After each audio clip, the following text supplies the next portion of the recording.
There is no doubt that just less than a few months before the important 20th Congress, which should see Xi Jinping re-elected for the next 5 years, things going around in China are not that good. What is going on in China? Well, this is a question that very few people dare answer with truth.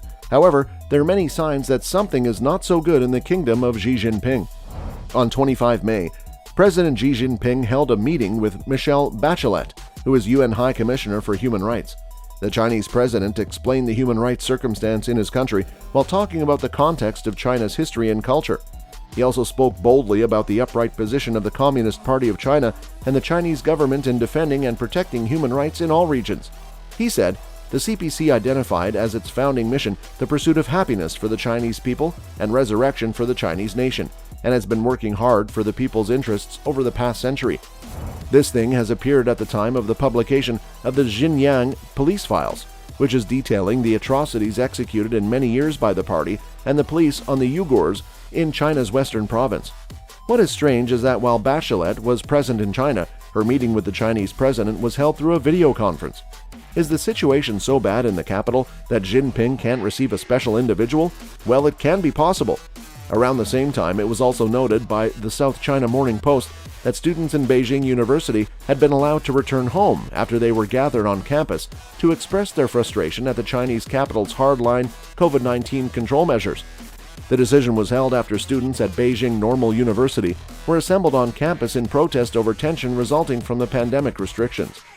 Is a new students' revolution brewing? We will know this as the coming time. The Epoch Times also mentioned conversations on the feud within the party that took place in Beijing. It was reported that one hot discussion was the fight between Xi Jinping, General Secretary, and the faction of Jiang Zemin, with another one between Jinping and Li Keqiang. According to reports in May, the People's Daily listed Li Keqiang, Wang Yang, and Li Zhanshu on its front page, but Xi Jinping's actions were not revealed. This was strange, since Jinping usually earns the most amount of coverage in the media. In the CCP's internal factions, Li Keqiang and Wang Yang, ranked number 2 and 4 in the CCP Politburo Standing Committee members, are in the Communist Youth League faction. Li Zhanshu was ranked number 3 on the Politburo Standing Committee member, who is also Jinping's supporter. Before the 20th Congress of the Chinese Communist Party, it looked like a lot of things were not working well in the kingdom of Xi Jinping.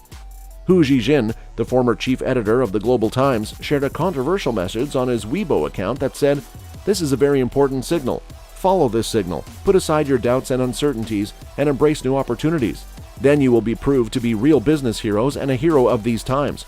After Hu's comments, there were 2 different articles about Li Keqiang and Wang Yang. The Epoch Times also cited a Wall Street Journal article published on 11 May, explaining that Li Keqiang is stepping out of Xi Jinping's shadow, while on 14 May, Xinhua News Agency and the People's Daily released a full article of Li Keqiang's 9,000-word speech given on 25 April.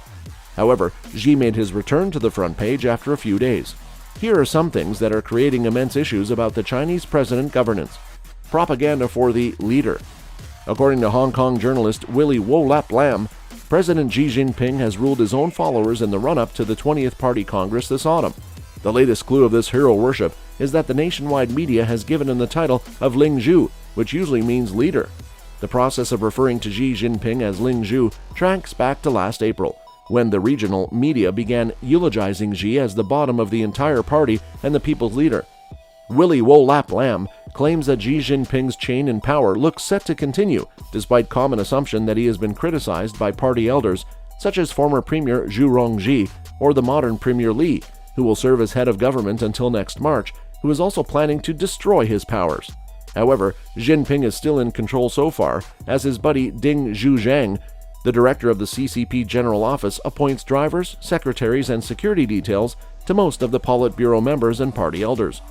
Ding also maintains a surveillance system over both civilian and military leaders, which involves phone tapping and close monitoring of their out-of-office actions. No one can deny the fact that resentment is still growing against this system. The economic situation.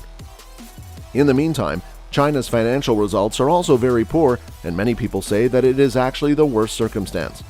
On 26 May, it was reported that China's economic recession has shown no sign of bottoming out in May. The drawback in the record was the worst one since the initial months of the pandemic reflected the lingering effects of large-scale lockdowns, despite recent growth toward reopening. April was already titled a black month. According to a financial journal, the area influenced by virus control measures has declined to 20.5% of China's gross domestic product, which is down from 35.1% at this time. But it may take longer for economic activity to completely recover from sudden halts caused by the lockdowns, and the uncertainty from China's COVID-0 strategy has also made businesses hesitant to invest and consumers to not spend relentlessly.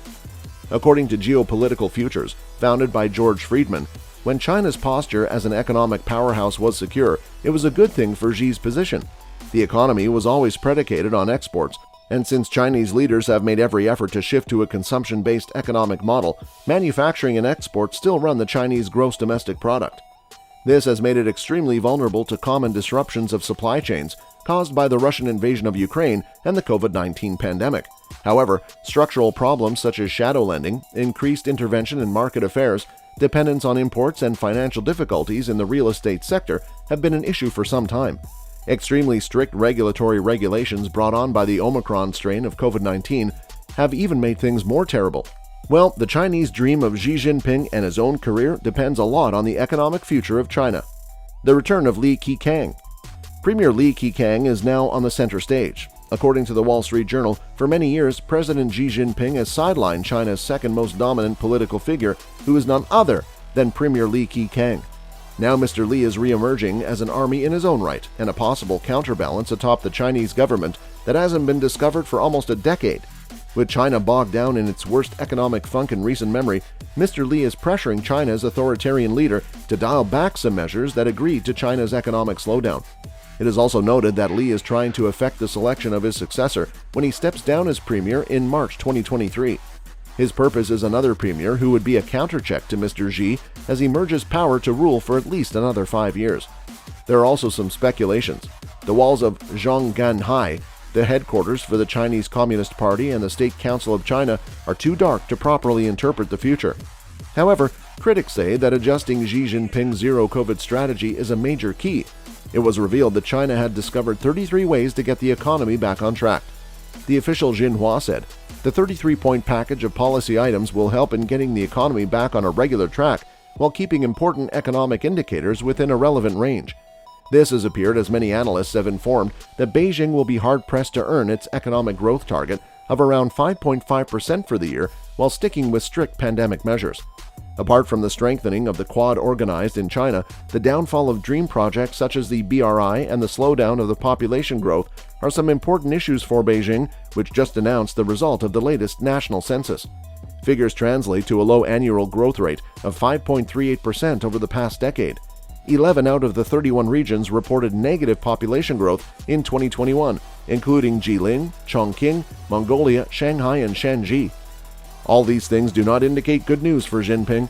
The battle for the 20th Congress is clearly not over, and the only truth today is that it won't be easy to disband the dark clouds over the Middle Kingdom. Well, that's it for today. Don't forget to hit the red subscribe button so that you never miss out on any of our upcoming videos. See you soon. Thanks for watching.